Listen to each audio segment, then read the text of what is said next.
Welcome to today's Explainer. We're diving into a super fascinating biological process that happens the second you drink beet juice.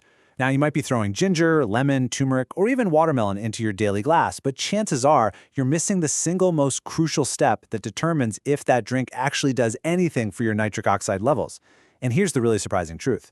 Getting the benefits of beet juice doesn't start in your stomach at all. So let's dive right into this.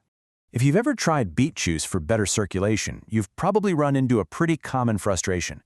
It's become incredibly popular, especially for folks over 60, and for good reason. It's packed with dietary nitrate, but the results? They can be wildly inconsistent. One person drinks it and suddenly feels like walking to the mailbox is just a little bit easier. Another person might see a nice, modest change in their blood pressure readings, but then a third person drinks the exact same amount and feels absolutely nothing. So why the huge difference? Well, the difference usually isn't the beet itself. The real secret lies in what happens to that nitrate the very moment it enters your mouth. You see, there are specific bacteria living right on your tongue, mostly tucked away toward the back, and they are absolutely essential for transforming the nitrate in beets into a form your body can actually use. Literally, without these tiny biological helpers, the whole process just stalls out before it even gets going. Scientists actually call this the enterosalivary nitrate pathway. I know, it sounds super technical, right? But what it really brilliantly describes is a biological recycling route. When you consume nitrate, your circulation sends some of it right into your saliva. Then, those mouth bacteria process it into a brand new compound called nitrite, which you then swallow. So your mouth isn't just a doorway to your stomach, it's a critical, highly active biological processing station. To really wrap your head around this, try picturing nitric oxide production as a relay race, not just a single event. The beet juice brings the baton to the starting line. That's your first runner. Then, your oral bacteria grab that baton for the second leg. Next, your stomach and circulation keep the exchange going. And finally, your blood vessels have to be healthy enough to cross the finish line and respond to that signal. The big takeaway here? If just one runner drops the baton, the entire system fails. It doesn't matter how many extra fancy ingredients you added at the starting line. And because this relay race kicks off in your mouth, how you actually drink your juice matters a lot.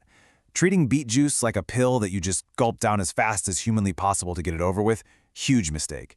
Now, you don't need to swish it around your mouth for 10 minutes in some bizarre morning ritual, but drinking it normally, taking natural sips, letting it mix briefly with your saliva, makes so much more biological sense than just chugging it in one rushed gulp.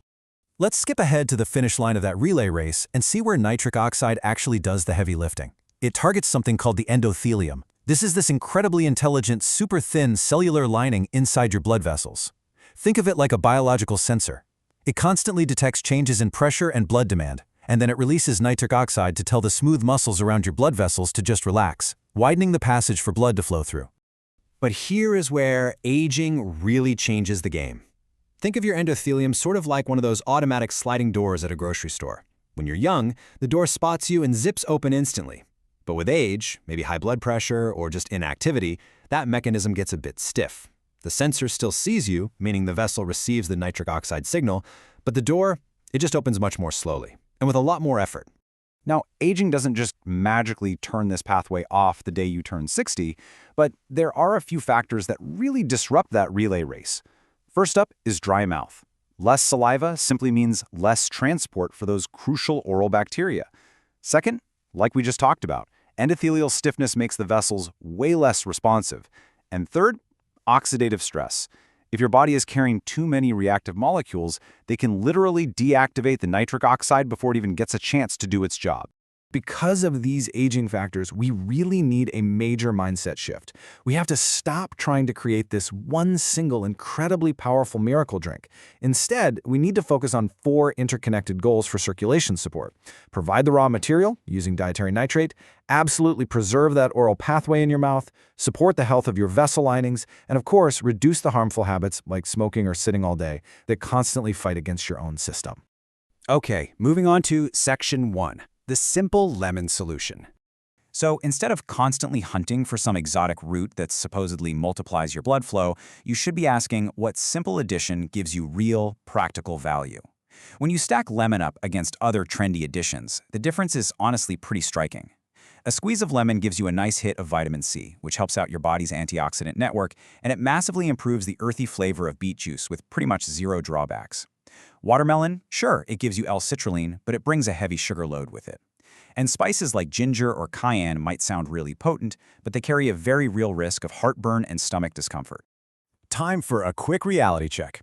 You are going to see wild claims all over the internet about adding certain magic ingredients to create a guaranteed 12 times multiplier in your blood flow. Guys, that's just a marketing myth. Yes, lemons supports your antioxidant network, but it does not magically pry your arteries open. A little squeeze of citrus simply cannot instantly compensate for years of smoking, uncontrolled diabetes, or severe artery disease. It just doesn't work that way. Actually, let's look a little closer at watermelon, because you'll hear it talked about all the time. Watermelon and beets actually support nitric oxide through two completely different biological doors. Beets use that nitrate pathway we've been talking about. Watermelon contains L-citrulline, which uses the arginine pathway. And hey, while combining them sounds biologically interesting, chugging a massive glass of watermelon juice adds a substantial carbohydrate and sugar load. That can be incredibly counterproductive, especially if you're keeping an eye on diabetes or prediabetes. And what about those intense burning spices everyone is always recommending? Look, ginger, turmeric, and cayenne are fantastic foods for sure, but they are absolutely not required multipliers for your beet juice. Ginger and cayenne can easily trigger really painful acid reflux. An ordinary turmeric powder from your spice rack, it's poorly absorbed anyway. Dumping a teaspoon into your juice won't give you the effects of standardized research extracts. Your arteries don't care how dramatically spicy your drink tastes, and your stomach definitely won't thank you for the unnecessary heartburn. Which brings us to Section 2, 5 mistakes that matter more than the extra ingredient. Rather than obsessing over spices, we really need to look at what actively cancels out the benefits. And mistake number 1 is honestly the most ironic. It's the intense daily use of strong antiseptic mouthwash. Remember our relay race? Well, research suggests that powerful antibacterial mouthwashes can sharply reduce oral nitrate production. How? By totally wiping out the exact bacteria on your tongue needed to process the beet juice. So unless your dentist explicitly prescribed it for a specific medical reason, overusing those strong rinses might be completely neutralizing your entire beet juice routine. The next few mistakes fall into the critical medical red zone. Listen, beet juice is food, it's not medicine. Never use it as a response to emergency symptoms like chest pressure, sudden shortness of breath, or any signs of a stroke.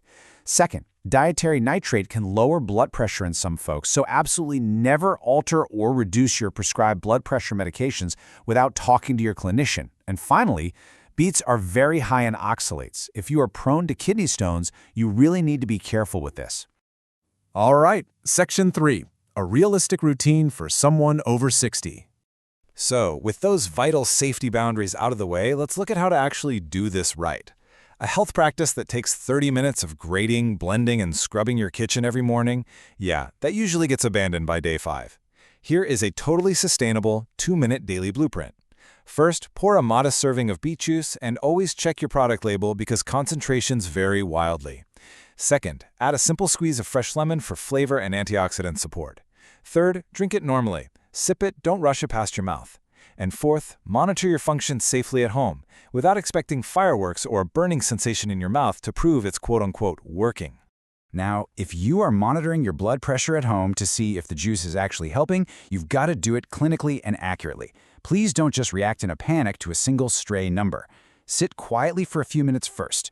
Keep your feet completely flat on the floor. Support your arm right at heart level. And most importantly, record several readings over a longer period of time. You want to spot genuine trends rather than just normal everyday fluctuations.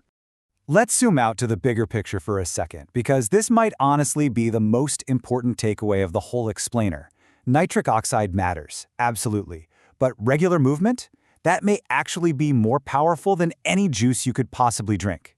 When you walk, your working muscles repeatedly demand more oxygen, which literally forces your vascular system to practice responding, opening up and delivering blood. It's like a workout for your blood vessels. There's a quote that perfectly summarizes our core philosophy today. The goal is to give your blood vessels a healthier environment in which to respond. It's not about forcing some extreme reaction with a kitchen sink recipe full of burning spices. It is all about consistency, protecting your oral microbiome, managing your medical conditions, and just supporting that natural biological relay race we talked about earlier. So I'll leave you with this provocative thought. Are you truly supporting your body's natural environment, or are you just trying to force a mechanism? The simplest path, protecting your mouth bacteria, a little splash of lemon, and getting daily movement is almost always the most biologically sound way to go. If this breakdown helped you finally understand what really happens between the glass and your bloodstream, please subscribe for more clear, structured explanations of how your body works. Thanks so much for joining this explainer, and we'll see you next time.